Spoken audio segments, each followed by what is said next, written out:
incidentally, there wasn't a single one of them who was earning less than R1,000,000. And what do these guys actually do? Certainly, the massive consumption by the black elite is unsustainable and has to be reversed. I saw the other day there was the Star newspaper published a whole page about the salaries of the executives of the Johannesburg municipality. There wasn't a single one of them who was earning less than R1,000,000. And what do these guys actually do?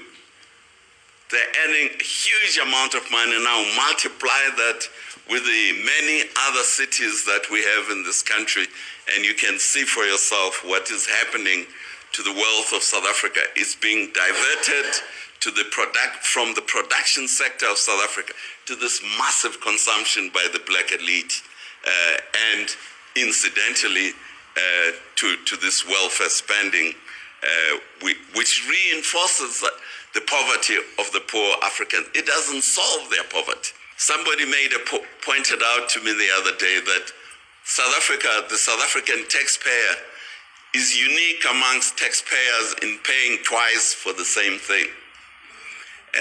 You pay for the medical services of the people of South Africa through your tax. But you also pay a second tax, which is your medical aid. You pay a tax to have the police to protect you, the army to protect you, I won't mention Richard Ndluli, but you pay essentially to be protected by the police. But on top of that, you pay another tax to the private security companies to protect you. And you can go down the list on education and so on and so forth. So South Africa, precisely because of the characteristics of our dominant elite, you have this massive taxation of our society, and I will come and mention, I will say what the consequences for the development of our economy of this massive tax burden that the taxpayer in South Africa sits with. What is interesting about this is that South Africa's government consumption is over 20% of GDP, whereas China's government consumption is below 15% of GDP. Just to give you an illustration of, I was talking the other day to the CEO of BMW, asking him about what car does the General Secretary of the Communist Party in China drives. He told me that he drives a 5 Series BMW, which is made in China. The General Secretary of the South African Communist Party drives two 7 Series BMWs, which are wholly imported from Germany. So that gives you an idea of what the elites are doing to this country. The ANC government is about consumption. It's not about production. The production in South Africa is totally secondary to them, and where production competes with consumption, consumption wins. The first proposal is the development of entrepreneurs. Instead of developing an administrative class, which is what the ANC has been developing in the last 18 years, it has been developing an administrative class. We have to develop a productive entrepreneurial class in South Africa. Without that, we're going nowhere. An entrepreneurial class obviously has to have the science, maths, engineering, and management education. Without that, you cannot be really an entrepreneur in the modern economy of today. But a third point, which I'm making, is that we need a new politics in South Africa.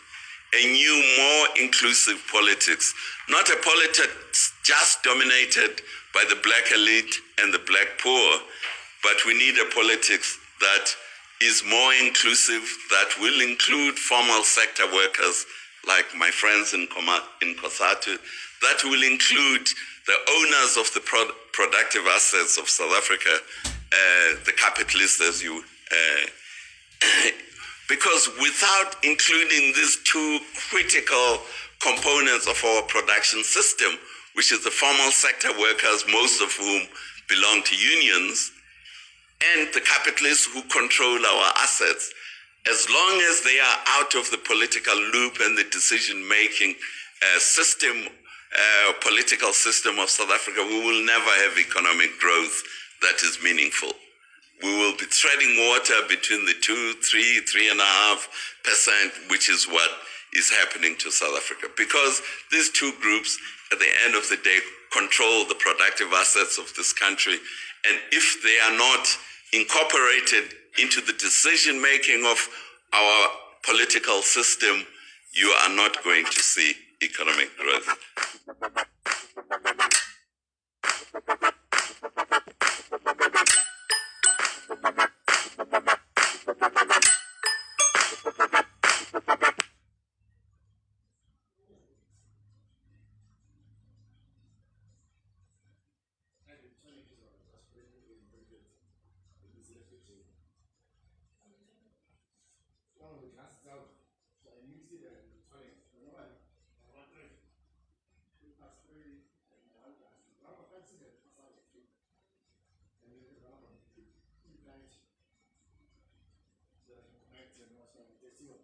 Online